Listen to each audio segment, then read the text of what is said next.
오늘 본문에서는 다윗 왕이 여호와의 궤를 천막 속보다는 더 좋고 안전한 곳에 놓기를 원했습니다. 그래서 하나님의 예언자 나단에게 말합니다. 나는 백향목궁에 살거늘 하나님의 궤는 휘장 가운데에 있도다. 나단은 다윗 왕에게 대답을 합니다. 여호와께서 왕과 함께 계시니 마음에 있는 모든 것을 행하소서. 그런데 그날 밤 하나님께서 나단에게 말씀을 합니다. 5절에서 7절 말씀, 이 부분은 제가 현대인의 성경을 읽겠습니다. 너는 가서 내 종 다윗에게 이렇게 전하여라. 너는 내 성전을 지을 자가 아니다. 나는 이스라엘 백성을 이집트에서 인도해 낸 날부터 지금까지 성전이 있어 본 적이 없고 이리저리 옮겨 다니면서 천막을 내 거처로 삼아왔다. 내가 이스라엘 백성과 함께 어느 곳으로 옮겨 다니든지 나는 내 백성의 목자들인 이스라엘 지도자들에게 어째서 나에게 백향목 성전을 지어주지 않느냐고 말한 적이 없다. 하나님께서는 다윗의 말을 뒤집혀 버립니다.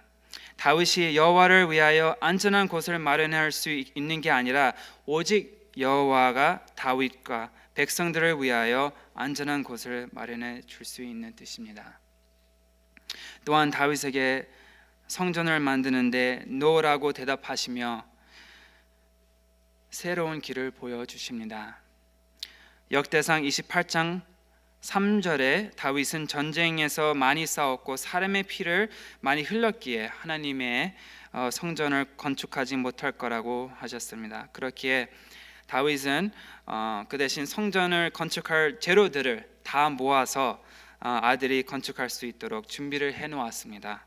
하나님의 말씀대로 솔로몬 왕이 아름다운 성전을 건축하고 여호와의 궤를 두기 위해 성전 안에 내소도 만들었습니다. 그리고 하나님께서 다윗에게 여러 가지 약속을 합니다. 하나님께서는 다윗이 어디로 가든지 함께 하실 거라고 하며 앞에서 모든 원수를 멸하고 다윗의 이름을 세계에서 가장 유명한 사람의 이름처럼 높여주며 이스라엘 백성을 위해 정착지를 마련해 주시고 다윗의 자손들이 계속 이스라엘을 다스릴 것이라고 약속하셨습니다. 다윗 왕은 좋은 의도로 가지고 하나님이 거하실 수 있는 성전을 건축하기 싶어 했습니다. 그렇지만 하나님은 지금까지 이스라엘 백성들하고 이리저리 옮겨 다니면서 천막을 하나님의 거처로 삼아 왔다고 하셨으며 지금은 성전이 필요하지 않다고 했습니다. 결국은 이 말씀을 통해서 하나님이 천막이나 성전이나 건물보다는 사람 안에 또 백성들 가운데 거하신다는 말씀을 하십니다.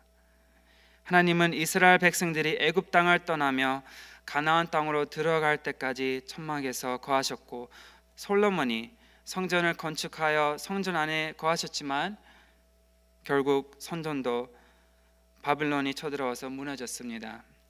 하나님은 건물이나 어떤 물질적인 곳에 거하시는 것보다는 사람 안에 거하십니다. 오늘날 기독교인들도 다윗의 생각과 큰 다름이 없습니다. 교회 건물에 감동을 받고 하나님의 거룩하심이 본당 안에 가장 강력하게 느낄 수 있다고 생각을 합니다. 그런데 실제적으로는 하나님이 우리 삶에 가장 강력하게 거하신다고 말씀하셨습니다. 고린도전서 3장 16절에서 17절의 말씀입니다. 너희는 너희가 하나님의 성전인 것과 하나님의 성령이 너희 안에 계시는 것을 알지 못하느냐? 누구든지 하나님의 성전을 더럽히면 하나님이 그 사람을 멸하시리라. 하나님의 성전은 거룩하니 너희도 그러하니라. 하나님이 우리 삶 가운데 거하시기를 기도합니다. 안타깝게도 일부 기독교인들은 하나님을 자기 삶 가운데 거하시는 주인보다는 항상 손님으로 대접할 때가 있습니다. 다시 말하면 말로는 하나님이 최우선이라고 하는데 실제적으로는 이기적인 삶을 살며 하나님의 중심으로 살지 않습니다. 이것이 바로 하나님의 마음을 아프시게 하는 것입니다. 하나님을 우리 마음의 중심으로 하며 삶의 주인이라고 하는 것보다는 하나님을 항상 손님이라고 생각을 합니다. 하나님보다는 먼저 나의 생각대로 일을 하려고 하며 하나님의 말씀도 순종하는 것보다는 그 말씀을 나의 생각에 맞추려고 노력을 합니다. 또 기독교인들이 잘못 생각하는 한 가지가 있습니다. 우리 삶을 완전히 깨끗게 하고 의롭게 만들 때 하나님이 강하게 거하신다고 합니다. 그렇지만 하나님 앞에서는 우리가 죄인으로서 완전하지 못하고 많이 부족하더라도 우리 삶에 거하십니다. 이렇게 잘못 생각할 때가 있습니다. 나의 삶이 참 어지럽고 죄인으로서 죄를 많이 짓지만 어떻게 나 같은 사람 안에 하나님께서 거하시며 하나님이 하나님의 일을 하실 수 있을까라고 합니다. 그렇지만 하나님께서는 꼭 거룩하고 의롭고 믿음이 성숙한 분들만 같이 하시는 것뿐만 아니라 저와 같이 하나님 앞에 부끄럽게 죄를 지은 사람들도 하나님께서 같이 하십니다. 누가복음 5장 32절 말씀입니다.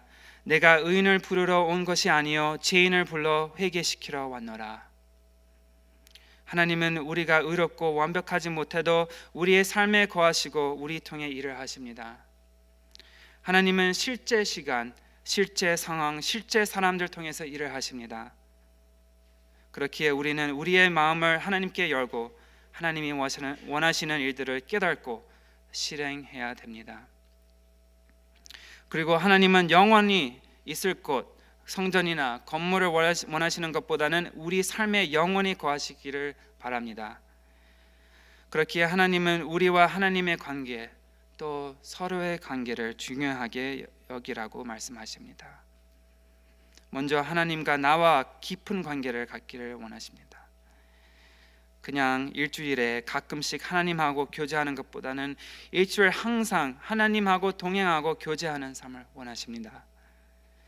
아침 일어날 때부터 하나님께 감사를 드리며 하루 동안 하는 모든 일들과 가정 생활이 하나님께 기쁨이 되고 영광 돌리는 삶이 되기를 바랍니다. 하나님의 많은 가르침을 받고서도 그 머릿속에만 갖고 있으면 아무 소용이 없죠. 실제로 말씀대로 믿음을 가지며 실천해야 됩니다. 한 이야기를 드리겠습니다. 어떤 젊은이가 아버지하고 커피숍에 앉아서 이제 커피를 마시면서 대화를 나누고 있었습니다. 아들이 아버지한테 요즘 어떻게 지내고 있는지 설명을 합니다. 아버지, 대학생까지만 해도 시간이 많고 친구들하고 여행도 많이 하고 즐거운 생활을 보냈는데 요즘은 삶이 너무 재미와 흥미가 없어요. 매일 일하러 가며 집에 오면 또 가정 돌봐야 되고 애들 숙제를 봐주고 아내하고 시간이 있으면 좀 얘기하다가 잠을 들면 그 다음날 똑같은 일을 계속 하게 됩니다. 그냥 매일매일 형식적으로 사는 것 같아요. 그렇게 말을 하자 아버지는 좀 생각을 하고 나서 아들에게 이렇게 대답을 합니다. 아들아, 행복한 삶은 내가 어떤 마음의 태도를 갖는지 따라 달라진다. 오늘날이 너 인생의 마지막 날이라고 생각하며 항상 웃고 애들과 아내를 즐거워하고 직장에서 기쁜 마음으로 일을 충실히 하고 하나님께 순간순간마다 감사하는 마음의 태도를 가지면 너희 삶에 더 흥미와 즐거움이 생길 것이다. 아들은 아버지의 말을 듣고서 그 다음 날 그렇게 실천해 보기를 결정했습니다. 아침 일어나자마자 이제 샤워하고 아침밥을 먹은 후 그전에는 안 그랬는데 애들이 학교 가기 전에 애들과 같이 놀아주고 아내한테 사랑하는 마음으로 굿바이 키스를 하고 직장으로 나아갑니다. 직장에서도 웃는 모습으로 일을 하고 직원들에게 친절하게 대하니까 직원들도 더 웃고 긍정적인 마음으로 일을 같이 하게 됐습니다. 그리고 일 끝나고 집에 돌아오면서 애들을 학교에서 픽업을 하고 서로와 이제 하루 생활을 나누었습니다. 수업은 어땠었니? 너 친구들하고 좋은 시간을 보냈니? 집에 와서는 아내하고 그 전보다는 더 깊은 시간과 얘기도 나누었습니다. 자기가 마음의 태도를 바꾸니까 자기뿐만 아니라 옆에 있는 모든 사람들의 태도와 마음이 바꿔지는 것을 보았습니다. 저녁에 아버지가 아들에게 전화를 합니다. 아들아, 오늘은 어떻게 보냈니? 그렇게 하자 아들은 참 좋았어요. 아버지 말씀대로 나의 마음의 태도를 바꾸니까 나뿐만 아니라 옆에 있는 모든 사람들이 더 행복했어요. 아버지 감사합니다. 우리가 신앙생활을 하다 보면 아주 행복할 때도 있고 참 힘들고 지칠 때도 있습니다. 모든 일이 귀찮고 그냥 매일 형식적으로 살 때가 있습니다. 그렇지만 이럴 때 하나님의 자녀로서, 하나님이 거하시는 성전으로서는 우리의 마음의 태도를 바꾸는 데 노력을 해야 됩니다. 이 아버지가 아들에게 말씀한 것 같이 오늘이 우리의 삶의 마지막이라면 하루를 어떻게 지낼까요? 기쁜 마음으로, 하나님께 감사하는 마음으로 살지 않겠습니까? 아무리 삶의 어려운 상황을 겪고 힘들어도 기쁘고 감사하는 삶을 살기를 기도합니다. 모든 것을 긍정적으로 보며 이웃에게도 좋은 관계와 교제를 나누기를 바랍니다. 가톨릭 교황 프란시스코는 보통 사람의 교황, 피포스 포프라고 알려져 있습니다. 요즘에 뉴스에 많이 나오죠. 교황으로서는 거룩하고 높은 위치를 올랐어도 항상 사람들에게는 사랑과 은혜를 베푸는 사람입니다. 사람 누가 낮춰지며 병자와 약한 자들 곁에 항상 머무는 분입니다.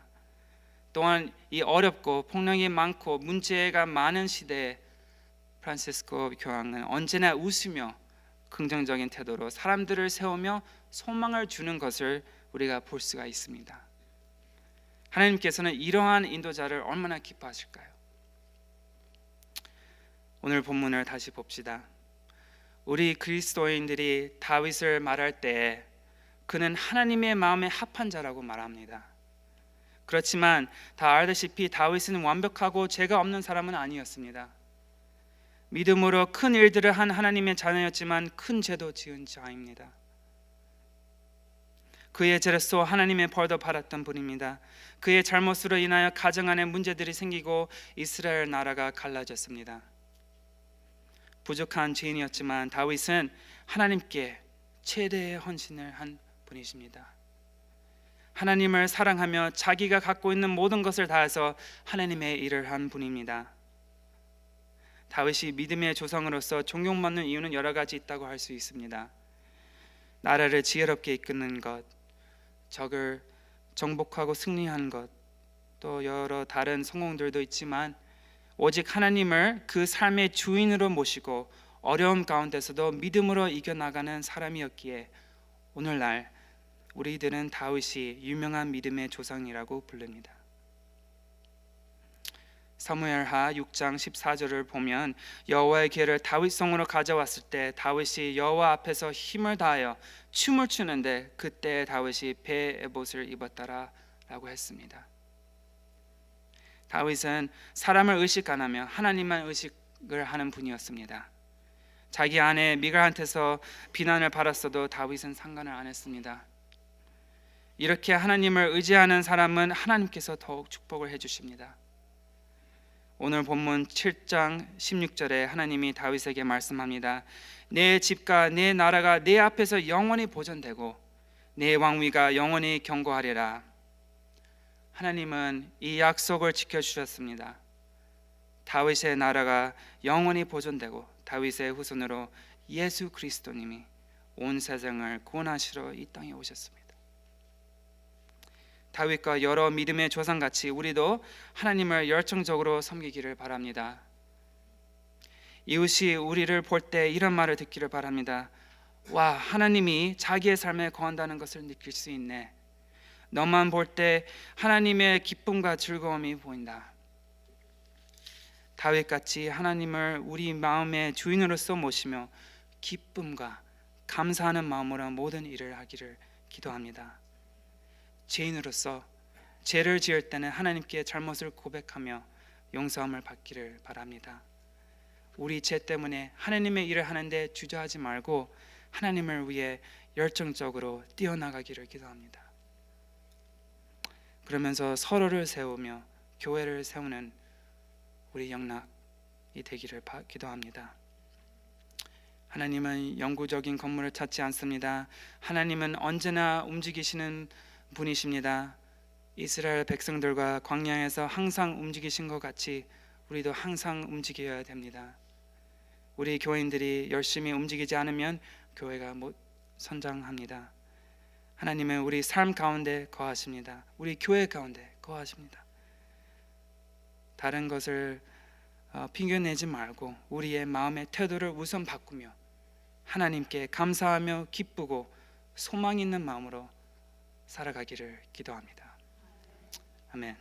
기도하겠습니다.